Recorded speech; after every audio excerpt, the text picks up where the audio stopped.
Welcome to Cord Cutting Today for July 30th, 2019. This is the show where I break down some of the biggest stories happening in the world of cord cutting right now and give you my opinion on them. If you want to learn more about these stories, down in the show notes down below, I'll put a link to each story. You can read them for yourself. Come up with your own opinions. I'd love to hear from you.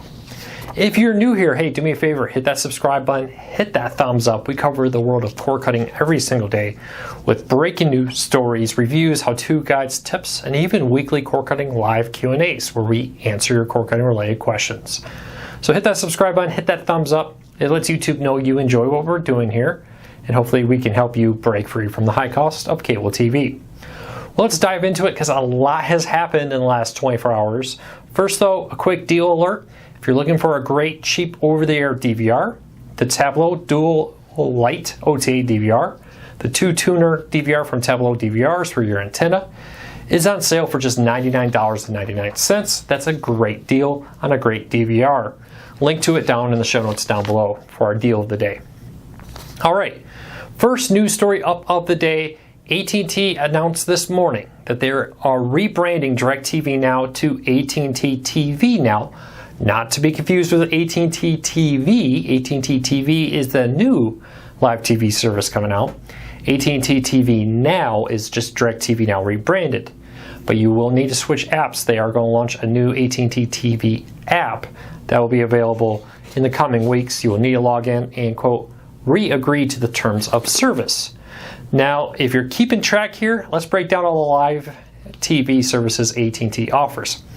You have AT&T Watch TV, which is their $15 a month basic plan that comes free with some cell phone plans. AT&T TV, a new live TV streaming service. Looks like it's going to be a lot like DirecTV, but streaming online. AT&T TV Now, rebranded DirectV Now. Uverse TV. There's a little asterisk on this one. Rumor is, according to leaked slides from AT&T employees, that Uverse TV will likely be stopped, will likely no longer be offered to new customers once AT&T TV launches. Now, if you have it, you can continue to use it. For now, it seems like new customers won't get it. And lastly, DirecTV, just DirecTV. So we have 5 different live TV streaming services. Now, there's still reports out there that AT&T TV Now will eventually be merged into HBO Max. We'll have to see if that comes to fruition sometime next year when that happens. All right, so very confusing, huge lineup. If you're a DirecTV Now customer, I don't have all the answers you want. I don't know what this means for like grandfather packages. For now, it sounds like everything, you just need to get a new app. Everything just moves over to a new name and a new app, which will effectively be the same app with some changes, some rebranding, some probably graphical improvements, hopefully. Hopefully they fix other stuff in the back end. This does explain why DirecTV Now hasn't got a lot of attention, and we'll wait and see what happens there. But what about AT&T TV? AT&T TV did launch a website. Again, doesn't answer me the most important questions. What channels are included? What price point will these channels be at? Etc. But according to the new AT&T TV website, it will offer 500 hours of cloud DVR, which you could simultaneously record 500 programs apparently. It will include live TV and 55,000 on-demand titles if you get their ultimate plan, which includes premiums like HBO and Cinemax. Now this is again rough, this is confirmed, but we don't know many things. Now, the one thing we do learn is it will come with a DirecTV set-top box, basically. That DirecTV Now powered streaming player running Android TV will be one of the options there. But if you want to get the full 55,000 hours, you will need the ultimate plan to get it. You will be able to get it on other devices. It says the new AT&T TV experience comes with our next gen device, so all you have to do is watch, so you're all set to watching your biggest screen. How about on the go? You can just download the AT&T TV app on your mobile device or tablet so you can stream anytime, anywhere. So you will need the new DirecTV Now Box, which is going to become the AT&T box. But what about DirecTV customers? Will you continue to be able to stream, or will you lose access to it if you don't go buy the AT&T TV box? I don't know. I don't know that question. We are reaching out to AT&T. This is very confusing. We'll have to wait and see what happens. You will also, to get started, you just go into the AT&T store, buy the AT&T box. They recommend at least 8 down for internet, 25 down ideally is what they say. So it'd be very interesting to see what happens with AT&T TV Now and AT&T TV. Will Directv Now customers be able to continue to access their content through Roku, Fire TV, Apple TV, and more? We'll have to wait and see what AT&T does. I'd love to know what you think of this. What do you think of the change in the name? What do you think this move over means? Let us know. I'd love to hear from you. But it does look like if you do want the AT&T TV, you will need the box. The question is for Directv Now customers, will you also need to get a box? I don't know the answer to that. I wish that's the tough thing about being a reporter. You don't always get all the information. You get good chunks of the information here and a good chunk of the information there, but you don't get all the information at once. We'll see what happens. All right, next story up of the day. Roku has been releasing a streaming player every single year for the last 10 years, with 2019 being different. A lot of people have been asking us if there will be new Rokus this year. We did some digging. Traditionally, Rokus are released in September or October. The vast majority of them have been released at that time. There are examples of it coming out at a different time. I would be shocked if they don't release a new streaming player or at least an updated version of some of their streaming players. But if it does happen, we probably won't know about it until September, with a release in late September, early October timeframe. One of the questions I asked on our website about this is, what would you like to see in a new Roku? Okay, everybody wants a new Roku, but for what? What new features do you want in that? Leave us a comment, let me know. All right, yesterday YouTube announced that PBS and PBS Kids are coming to YouTube TV. They struck a deal with the parent company of PBS to bring PBS-owned locals, much in a similar fashion that they struck a deal with like NBC and Fox, etc. So they have a deal in place to bring PBS content here. Now it's up to your local PBS affiliate to make that happen. According to the wording in the press release, it will be up to the local PBS stations if they join this and when they join this deal. So keep an eye on this. This could be one of those things where slowly PBSs are rolling out week after week. I wouldn't expect like tomorrow wake up and every PBS is live. There's a laundry list of reasons, especially with PBS offering so many specific individual products specific to each individual market. Means they need to get a relationship with each PBS station, a feed from each PBS station. This will not be a national feed of PBS.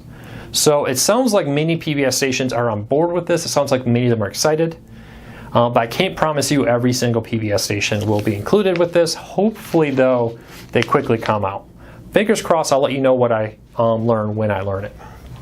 But how important is PBS to you? PBS is great over there. Now, my local PBS market has shut down, so I actually don't even have a PBS here. But I'd love to know what you think of PBS coming to YouTube TV. Now, many people said, hey, Luke, PBS is federally funded. Why are they getting money from YouTube to do this? Quick answer to that is the funding from the federal government is actually one of the smaller percentages. Donations from people like you, as they like to say, and is one of the biggest, and carrier deals, contracts from like Comcast, Spectrum, and more, give them far more money to PBS than what the federal government does. So for PBS to continue, they do need these deals, or they're going to have to start finding more people out there willing to donate, because the federal funding, percentage-wise, is a very small percentage of their budget when you look at the big picture of everything they're getting at this time. So I hope that answers your question. Leave us a comment. Let us know what you think. All right, last couple stories up of the day. Directv Now last week announced that they lost over 168,000 subscribers. This raised many questions about the future of Sling TV. Would they also lose subscribers? Yesterday, Dish announced the Sling TV numbers, and they added 48,000 subscribers. That's a noticeable jump from the first quarter of 2019. Good news, Sling TV is still the largest. Bad news, that's definitely way down from where it was in growth last year. Very interesting to see many new cord cutters. We're on a trend for a record-setting quarter of cord cutting, but they don't seem to all be rushing out to replace it with a live TV streaming service. Probably means, and it lines up good with what our statistics show us, most cord cutters are rushing to things like Netflix, Hulu, Amazon, not necessarily live TV streaming services. So I'd love to know what you think. Were you somebody who said, hey, I'm cutting cable and I'm not getting a direct replacement, I'm going to go to Netflix, Hulu, Amazon, Crunchyroll, whatever it may be? Let us know. One note that did come during the Dish earnings call is the Fox Regional Sports blackout. According to Dish executives, they are considering just not re-adding Fox Regional Sports.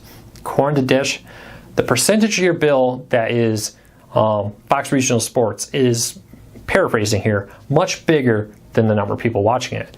They did say, hey, we do expect people to leave us if we don't bring it back, but that they think in the long run that will help them keep their price low. They even kind of hinted at a price break, maybe, if they don't have to have the regional sports networks. But they're right, regional sports networks are some of the most expensive and not necessarily the most popular ones out there, you know, when you're looking at how many people are watching it for how long. So they're kind of like, hey, we understand that some people will leave, but it seems like Sling is betting that more people will be happy with their price lower to get all the other non-sports content than to pay for regional sports networks they don't pay for that want a huge amount of money. Just said that they offered the Fox Regional Sports negotiation team a 30-day extension with the implied impression that the Fox Regional Sports Network team rejected that offer. So Dish is saying they're looking at all options. They love to have them if they can get a deal that's reasonable. And if not, they said that, hey, people who wanted them already left. We may just not bring them back. And that's something I've heard from other streaming services, that the regional sports networks are very expensive, especially when compared to the number of people watching them. ESPN, very expensive, but ESPN has a huge watcher base, much larger when you look at viewership than a regional sports network. So leave us a comment, let us know. Would you like to see Sling drop that? If it means a no price hike, or maybe it means that you get some type of bundle deal where you get a little bit cheaper, let me know. How important are sports to you? I know that there is a segment of Americans that are like, sports are everything. I absolutely love sports, don't get me wrong. College football season, I am on board with that. I am all over football. Even basketball season. Honestly though, for my wife and many people I know, sports just doesn't matter that much. Where do you fall in that line? Let me know. Well, that's it for today, everybody. I hope you have a fantastic week. Keep an eye over at corecarsnews.com. We are reaching out to AT&T and others to get updates on things like AT&T TV. I'd love to hear from you. I'd love to know what you think of this. Leave us a comment. Let us know. I hope you have a great day. Take care. Be safe. Hit that subscribe button. Hit that thumbs up. Helps us a lot. I'll see you tomorrow.